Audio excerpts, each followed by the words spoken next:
कधीच नाही चुकणार तुमचे फेवरेट टीव्ही शोज झी5 सोबत, तेही एकदम फ्री। थँक्यू। आई बाबा, अहो तुम्ही इथे, आम्ही जस्ट आत होतो, आपली भेट कशी नाही झाली? काशराव, कसं आहे ना, ते घरात बसून बसून आम्ही कंटाळलो होतो, म्हटलं आज रेस्टॉरंटमध्ये जाऊन कॉफी प्यावी म्हणून आलो होतो।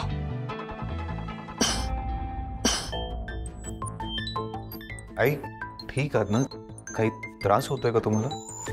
नाही, तसं काही नाहीये। काय झालं, आम्ही कॉफी मागवली आणि त्याने ते काय कॅपेचिनो आणून ठेवलं, नाही हिला आवडलं। आणि बरं किंमत पण जास्त ना, 500 रुपये। तर ही चिडली, भांडली, म्हणून आम्ही निघतोय आता। अहो वसुंधरा गाडीतच आहे, ते ऍक्च्युली माझा फोन राहिला होता म्हणून मी घ्यायला आलो होतो। चला ना आपण भेटूया त्यांना। सुशीला खूपच अस्वस्थ आहे आणि अशात ती वसू समोर आली ना, तर वसू लगेच ओळखेल की सुशीलाचं काहीतरी बिनसलंय। त्यात वसू समोर शार्दूल आला तर अनर्थच होईल।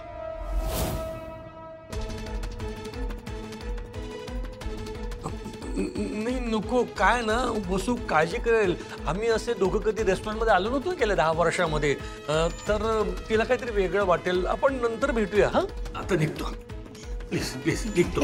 हा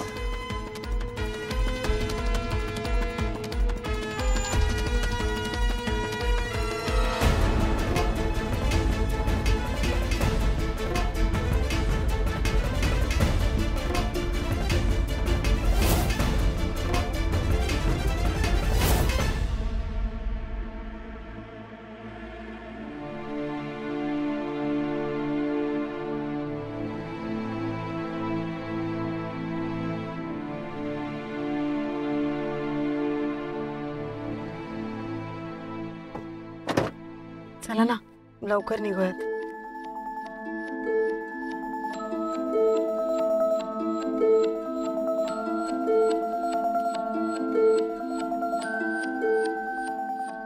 वसुंधरा,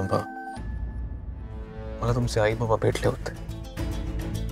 त्यांनी मला सांगितलं की मी तुम्हाला सांगू नको की ते कॉफी प्यायला आले होते।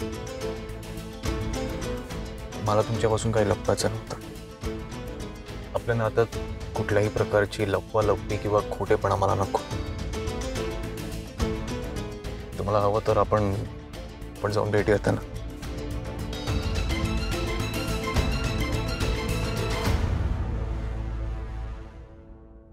हे इतक्या छोट्या छोट्या गोष्टी मला ऑनेस्टली सांगतात आणि मी तर यांच्यापासून खूप मोठं सत्य लपवलंय। वसुंधरा, आपण भेटूयात का त्यांना? नाही नको, आपण म्हणजे मी भेटेन नंतर त्यांना। आपण निघूयात आधी।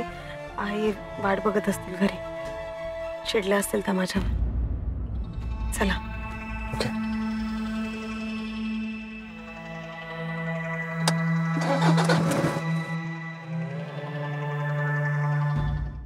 झी5 ॲप डाउनलोड करा आणि पहा सर्व एपिसोड्स एकदम फ्री।